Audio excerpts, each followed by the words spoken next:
এক বড় সাধক ছিলেন এবং গুরুদেব ছিলেন। তার একটা শিষ্য ছিল নবীন ব্রাহ্মণ।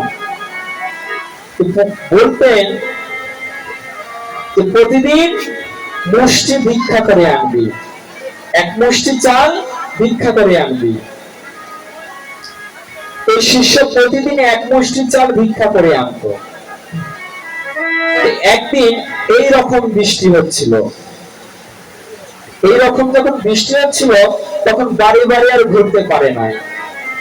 ওই ব্রাহ্মণ সন্তানকে এক বণিক প্রতিদিন লোক দেখাতো, প্রতিদিন লোক দেখাতো যে তোমাকে মুষ্টি ভিক্ষা কেন করতে হবে, তুমি আমার কাছ থেকে 1 কেজি সোয়া কেজি চাল নিয়ে যাও, একদিনের হয়ে যাবে। গুরুদেবের মানা আছে কারো কাছ থেকে সোয়া কেজি চাল না নিতে, একমাত্র 1 মুষ্টি ভিক্ষা। সেই রকম এমন দুর্দিন হওয়াতে ওই শিষ্যটা করলো কি জানেন, ওই বণিকের কাছ থেকে সোয়া কেজি চাল নিয়েছিল। রামানন্দ স্বামী সেটি রান্না বাড়ি করে ঠাকুরকে যখন ভোগ লাগালেন, স্মরণে যখন ঠাকুরকে ডাকছেন তখন ঠাকুর আর আসছেন না। সেই বণিকের প্রসাদ ঠাকুর পাবেন না, কেননা বিষয়ের অন্ন আমার ভগবানও পছন্দ করেন না। ভগবান কাঙালের অন্ন পছন্দ করেন, কাঙালের দ্রব্য পছন্দ করেন, বিষয়ের নয়। তাই রামানন্দ স্বামীর মনে সেই ধারণাটি আসছে না। তখন উনি ধ্যান করে জানতে পারলেন যে এই ভগবান না আসার কারণটা কি। ধ্যানে দেখতে পেলেন যে তার শিষ্য মুষ্টি ভিক্ষা আজ করে নাই, কি করেছে, সোয়া কেজি চাল নিয়েছে এক বিষয়ী বণিকের কাছ থেকে। সঙ্গে সঙ্গে সেই ব্রাহ্মণ শিষ্যকে ডাকলেন, যারে হতভাগা, তুই গুরু বাক্য লঙ্ঘন করলি, তুই গুরুদেবের বাক্যকে লঙ্ঘন করলি, যা আমি তোকে অভিশাপ দিলাম, তোর মুচির ঘরে জন্ম হবে।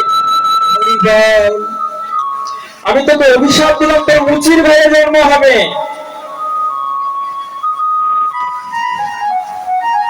ও মা, মানুষের চেতনা কখন হয় জানো, যখন সে আঘাত পায়। আঘাত না পেলে মানুষের চেতনা হয় না। যখন সে দণ্ড পেল, আঘাত পেল, তখন চেতনা আসলো। পড়ে গেলেন সেই গুরুদেবের কাছে, গুরুদেব মনের অজান্তে আমি অপরাধ করে দিয়েছি, তুমি তো আমার গুরুদেব। শিষ্যের অপরাধ গুরুদেব তো কোনোদিনও নাই না, সন্তানের অপরাধ পিতা তো কোনোদিনও নাই না।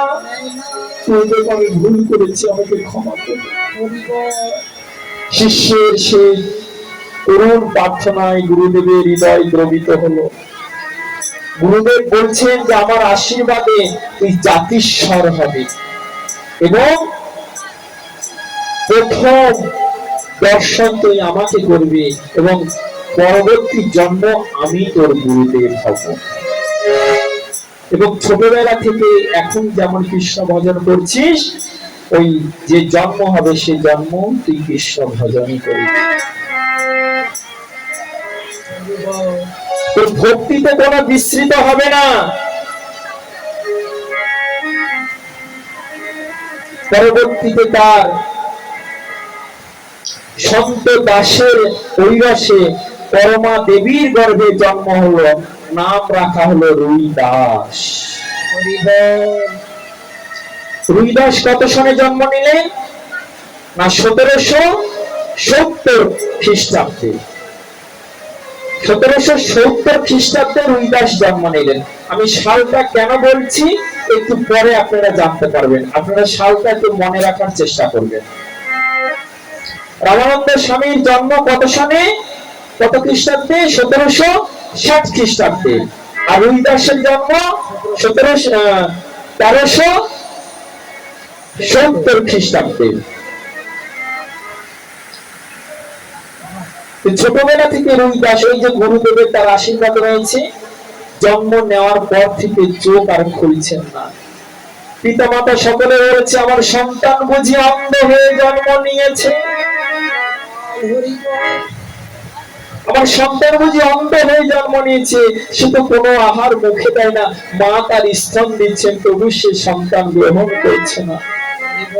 তৎসময়ে রামানন্দ স্বামী সেখানে একদম নামকরা একজন জ্যোতিষ এবং পরম জ্ঞানবান এক গুরুদেব ছিলেন। যে কোনো সমস্যায় রামানন্দ স্বামীর কাছে সকলে যেত।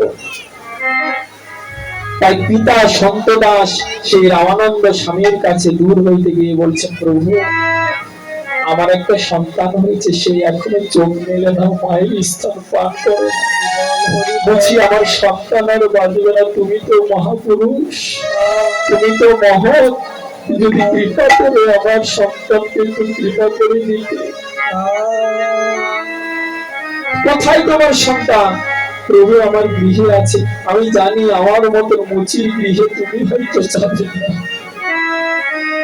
আমরা ছোট জাতি, নিম্ন জাতি, আমাদের ঘরে হয়তো তুমি যাবে না, তাই তুমি যদি অনুমতি দাও তাহলে সেই সন্তানকে আমি আনবো। রামানন্দ স্বামী ধ্যান প্রভাবে জানতে পারলেন ওই শিষ্য আর কেউ নয়, ও আমার ব্রাহ্মণ শিষ্য, আমার অভিশাপে মুচির ঘরে জন্ম নিয়েছে।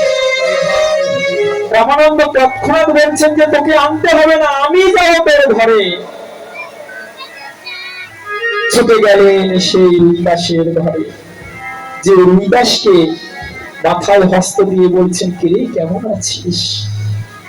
গুরুদেবের হস্ত স্পর্শে রুইদাস আমার চমকিত হয়ে নয়নে মেলে চেয়েছে,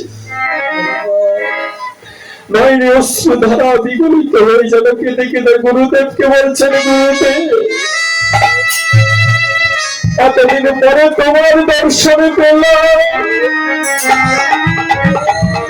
কিন্তু আমি তো শিশু, তোমার চরণে হস্ত দিতে পারছি না।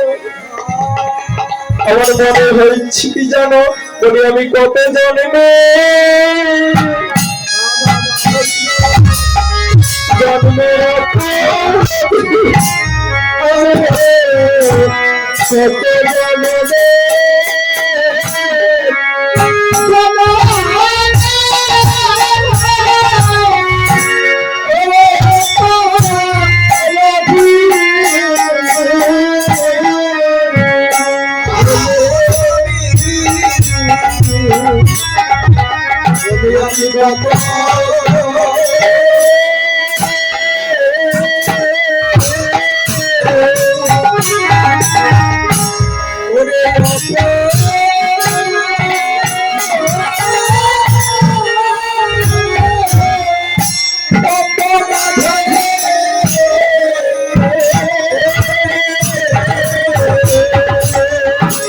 তোমার এই কৃপা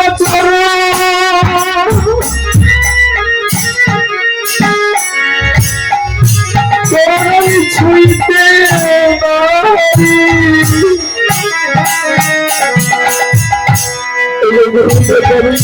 জন্মে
গুরুদেব রামানন্দ স্বামী আর স্থির থাকতে পারলেন না, তিনিও শিষ্যের নয়নের জল থেকে নিজেকে ভাসিয়ে দিলেন। অনুশোচনা করছেন যে আমি কতটা অশান্ত, সামান্য একটুর জন্য আমার শিষ্যকে অভিশাপ দিয়েছিলাম।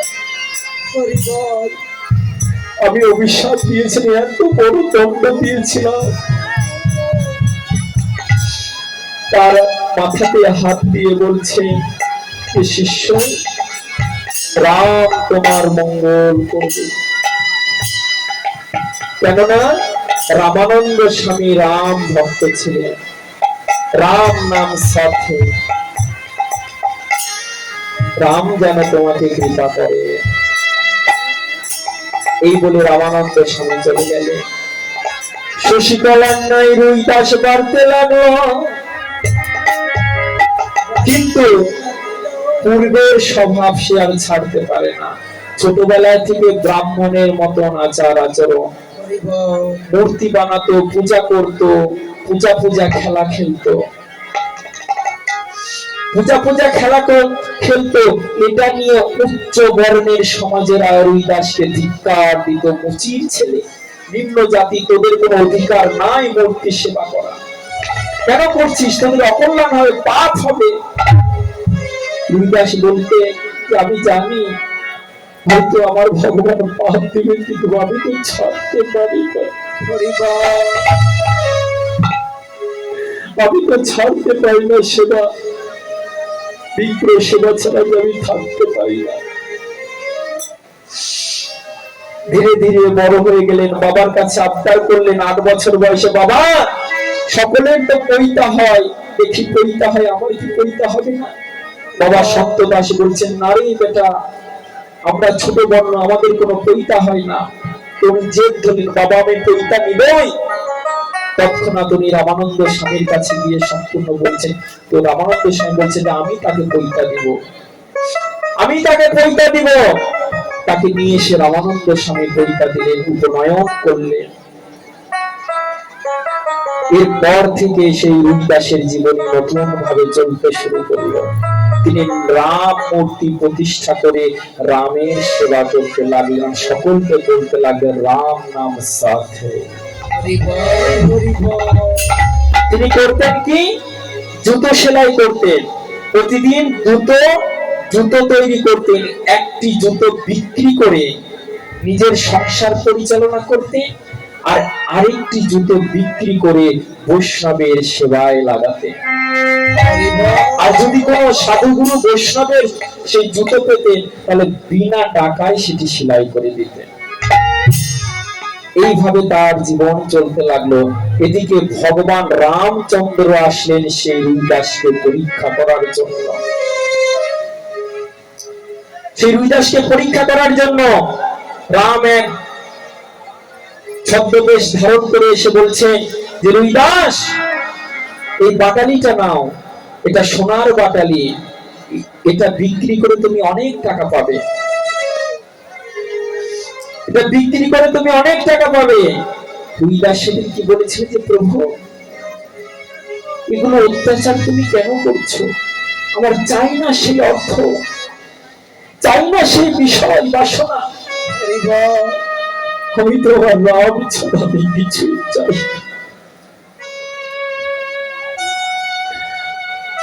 ও বাবা, ভগবান কি পারেন না ভক্তের দুঃখ দুর্দশা দূর করতে? ভক্তরা এত কাঁদে কেন? ভক্তির এত অভাব কেন? ভক্তির এত কষ্ট কেন? ভগবান কি পারেন না ভক্তের দুঃখ দূর করতে? দূর করার ক্ষমতা আছে, কিন্তু দূর করেন না কেন জানে?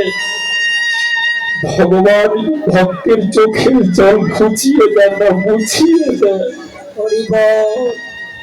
ভক্তের নয়নের জল মুছাতে ভগবান বড় ভালোবাসে। আজ রুই দাসকে বলছে, রুই দাস তুমি এই বাটালিটি নিবে না? বলছে না, আমি এই বাটালিটি নিব না। তবে আমার একটি অনুরোধ রাখো, এই মোহনটা রাখো, এই পরশমণিটা রাখো, পরশমণি মোহনটা রাখো। ওনার অনুরোধে সেই পরশমণি নিয়ে উনি ঘরের চালের উপরে রেখে দিয়েছিলেন। ওই যে রেখে দিয়েছিলেন, তারপরে আর ওর দিকে কোনোদিনও তাকান নেই। সেদিন রামচন্দ্র চলে গেলে 2 দিন পরে রামচন্দ্র আবার আসলেন, এসে বলছেন যে রুইদাস, তুমি সেই পরশমণি এখনো ব্যবহার করনি? বলছে ওই যে তোমার পরশমণি যেখানে রেখে গিয়েছো সেখানে। এই পরশমণি আমি কি করব? এই পরশমণি আমি কি করবো? এই পরশে তো লোহা সোনা হবে, কিন্তু আমি তো এই পরশ চাই না, আমি সেই পরশ চাই যে পরশে আমার পরশমণি আমার রামচন্দ্র। এই জগতের পরশমণি কি জানেন? ভক্ত পদের রেণু আর ভক্ত পদে জল, ভক্ত পদে ভক্ত শিশু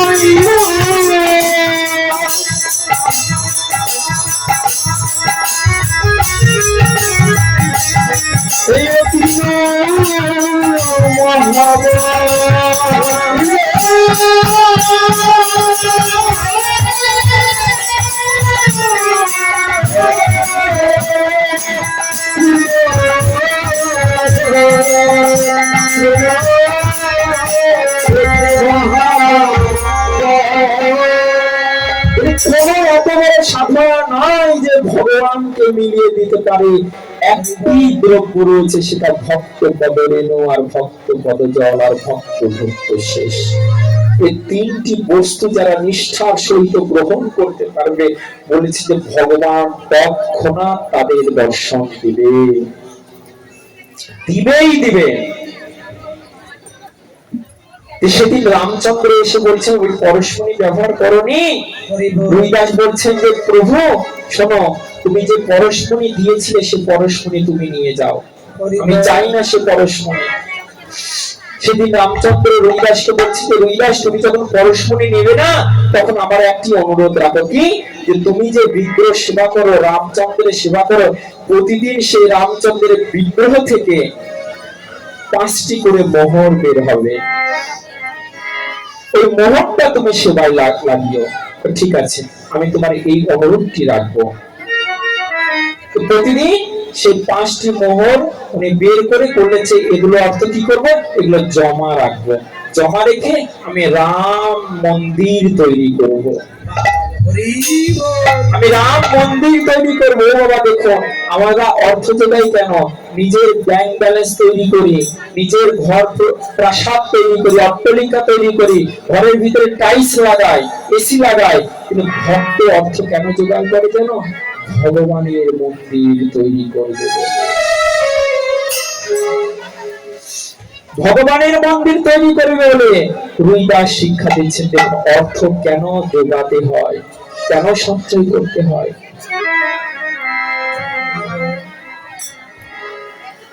অর্থ জগিয়ে উনি রাম মন্দির প্রতিষ্ঠা করলেন। এই রাম মন্দির যখন প্রতিষ্ঠা করলেন, তখন তৎকালে ব্রাহ্মণগণ একদম ক্ষিপ্ত হয়ে গেলেন। কি, আমরা ব্রাহ্মণ থাকতে একটা মুচির সন্তান রামের মন্দির তৈরি করবে, রাম প্রতিষ্ঠা করবে? এটা তো হয় না। সমস্ত ব্রাহ্মণ সমাজ ক্ষিপ্ত হয়ে গেলেন, একজোট হয়ে কি করলেন, যে এই যে চাম কাটার যে বাটালি, এই বাটালি দ্বারা রুইদাসের অঙ্গ থেকে চামড়া ছড়ানো হবে। রুইদাসকে বাঁধা হলো, চামড়া ছড়ানোর জন্য ব্রাহ্মণগণকে ডাকা হলো। ব্রাহ্মণগণ আসলেন, ঠিক এমন সময় রামানন্দ স্বামীর কাছে কথাটা পৌঁছে গেল। শিষ্য বৎসল্য গুরুদেব রামানন্দ স্বামী ছুটে আসলেন সেখানে, এসে সকল ব্রাহ্মণকে ধিক্কার দিচ্ছে, কিন্তু আমরা রুইদাসকে চামার বলছো?